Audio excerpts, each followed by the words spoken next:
पब्लिकेसनमा join हुन पाइए खुसी दाइ लाग्यो। दाइ सन्चै हुनुहुन्छ सन्चै दाइ? एकदम कहिले हो नेपाल? म अस्ति आएको दाइ, सन्चै हुनुहुन्छ? एकदम कता हो त्यो फेसबुकतिर पूजा सुजा गरेको देखिरहेको थिएँ घरतिर। हजुर दाइ घरमा पूजा थियो कि आज र भोलि, त्यही भएर दाइ। अनि खाना पानीले खानु डिस्टर्ब गर्यो है पूजा नि। खाना खानुभयो सबैजनाले? सन्जय सर चाहिँ नचिन्ने कोही छैन। खाना खायो दाइ, खायो। हजुरले खानुभयो? खेलको उसमा खेलको म पनि खाएर बसेको छु। कता हुनुहुन्छ त? गेममा हुनुहुन्छ होला नि? म पोखरा आएर त भिमात गेम खेल्न हिँडेको के अरे पानी परेर गेमै भएन। ए जतासुकै गेमै गेम छ अहिले त। एकैचोटि गेम भर्नु पनि क्या हो। जतासुकै खेलकै भारतीयहरू देख्यो। गलको गर्नमा आउने हो नि दाइ? हजुर मेम्बर जोइन गर्नुहोस् न साथीहरू, मेम्बर जोइन गर्नु। साथीहरू हुनुहुन्छ यार, पुरा चल्यो। यो यस्तो नि हुन्छ लाजै मर्नु। कुरा त बागलुङतिरको मान्छेले पनि धेरै सम्झिन्छ नि, हामी फेरि यतिको कतिजना हुनुहुन्छ र लाजे भन्नु? ए तर फिक्स त छैन। हामीलाई स्याङ्जाकै टिम आउने भनेको।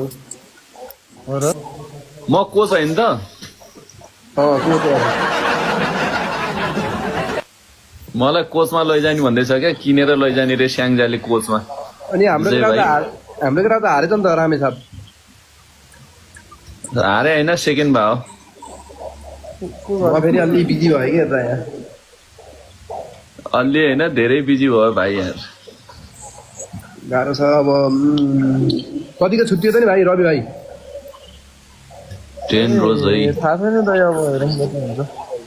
10 रोज, 10 आएको दाइ, रोज। अब कपी कपी पेस्ट।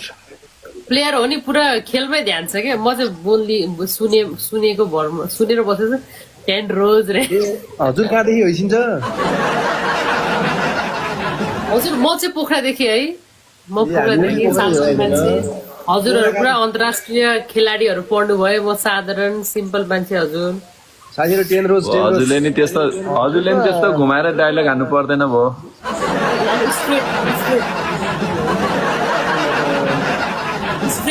विजय टोपी चस्मा ल। विजयको नामको पछाडि चस्मा छ। रविको कपाल त के मेरो नाम भएछ यार। मेम्बरसिप गरौँ साथी। गलकोटको यसो एउटा दुइटा भाइहरूले हान्थे, अब रविलाई त जिउँदै हान्ने भए, अब गाह्रो भयो हामीलाई। थ्याङ्क यू सो मच है हाम्रो सन्जय सर। यस्तो नि भलिबल प्लेयरहरू चाहिँ खेलेको, भलिबल कोचले सपोर्ट गर्दैछ कि मलाई।